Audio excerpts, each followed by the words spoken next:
फैसल, मुल्क भर में ये बारिशों का सिलसिला जारी है and what I been seeing in Punjab वो मेरे लिए थोड़ा सा परेशानी का बाइस बन रहा है। मोर दरियाओं के बहाव में जैसे जनरली कमी हो रही है और सूरत हाल बेहतर होती वहाँ पर नज़र आ रही है, लेकिन पंजाब की बात ओवरऑल अगर हम करते हैं तो PDMA के मुताबिक जो सतलज है, चनाब है, रावी है, वहाँ पर पानी के बहाव में ज़रूर कमी आई है। लेकिन इस वक्त जो सिचुएशन है उस पर जैसे कि 4572 देहात भी मुतासर हुए हैं, 42 लाख अफराद इससे मुतासर हुए हैं and now they are saying कि ऐसे बहुत सारे अफराद हैं जिसमें 22 लाख का नंबर अब सामने आ रहा है जिनको महफूज मकाम पर मुंतकिल किया गया है। But this is the situation for now.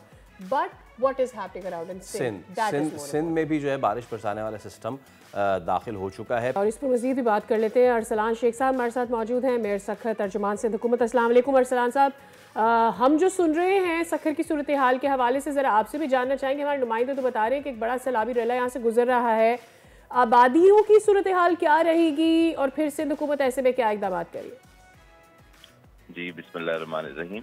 बिल्कुल एक अभी हाई फ्लड लेवल जिसको हम कहते हैं 5 लाख क्यूसेक से अबव, अभी तक वो अल्हम्दुलिल्लाह गुड्डू बैराज है या सखर बैराज है उस पर टच नहीं किए, क्योंकि सब बैराज के जो इनफ्लोज हैं वो तो 5 लाख से जायद हैं, लेकिन जो आउटफ्लो जो रेलर गुजर रहा है वो 4.5 लाख के करीब है।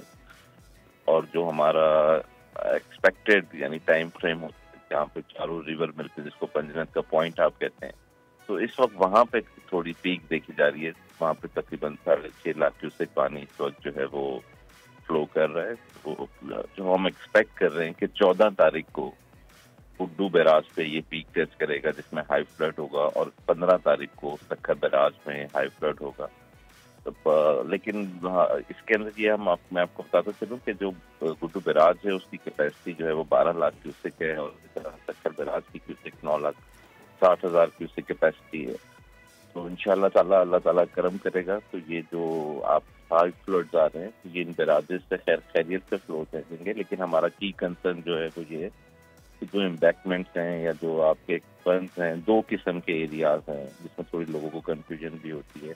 एक तो कच्चे के एरियाज हैं जहाँ पे लोग हाथ से एक दर नस्ल से बैठे हुए हैं, और जब इवन आपके मीडियम फ्लड्स होते हैं तब भी वहाँ पर पानी आता है, और नकल मकानी उनकी एक स्टैंडर्ड प्रैक्टिस है।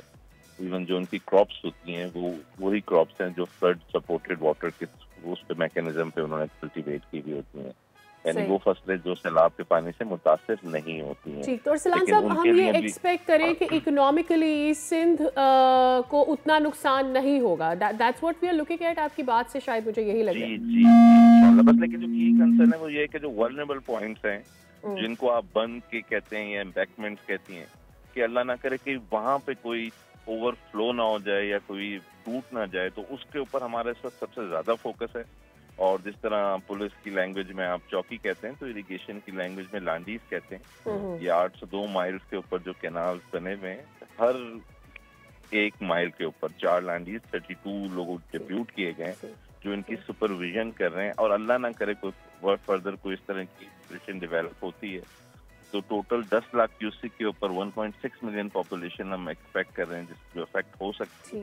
लेकिन की कंसर्न जो है वो सखर और आपका लाड़काना डिवीजन। अच्छा अरसलान साहब, जैसे आपने भी एक तादाद बताई है, so how prepared are we? ये बात ठीक है कि चलें वो पानी का सिलसिला कम हो रहा, अल्लाह करे कम ही रहे और खैर खैरियत से तमाम तर मामला जो हैं वो हो जाएं, ये रेला गुजर जाए।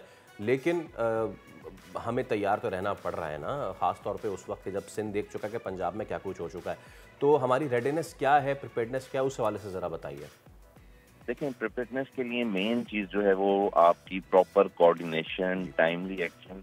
उसके लिए डिविजनल सतह पे, ज़िलाई सतह पे, तालका सतह पे ना सिर्फ कमांड कंट्रोल सिस्टम बना दिए गए, 37 इवैक्यूएशन पॉइंट्स अगर मैं बात करूं इसकी डिवीजन सखर की और इंक्लूडिंग लाड़काना, उन इवैक्यूएशन पॉइंट्स की ना सिर्फ जो है वो GPS कोऑर्डिनेट्स शेयर कर दिए गए, बल्कि हर इवैक्यूएशन पॉइंट के ऊपर एक फोकल पर्सन जिसका नाम, नंबर, वहाँ के जो मकामी लोग हैं, बल्दियाती नुमाइंदे हैं या ज़िला इंतज़ामी हैं, उनके साथ कोऑर्डिनेशन के अंदर है।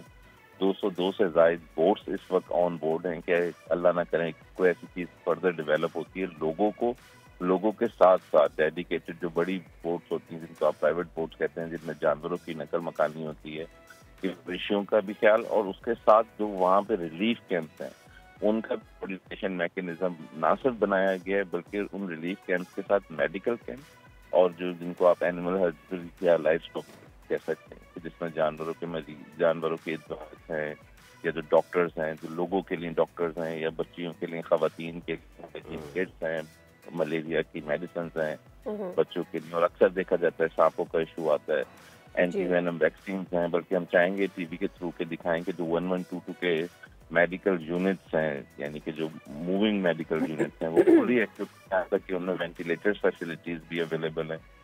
बोर्ड्स के अलावा जो हमारी नेवी के 35 से ज्यादा एक्सपर्ट सक्कर के अंदर मौजूद हैं, which are fully on board. अल्लाह ना करे फर्दर सिचुएशन खराब होती है, we pray and we hope कि ये सिचुएशन जो है वो अंडर कंट्रोल रहे, एंड अदरवाइज आप लोग यहाँ पर मौजूद हैं डूइंग योर जॉब।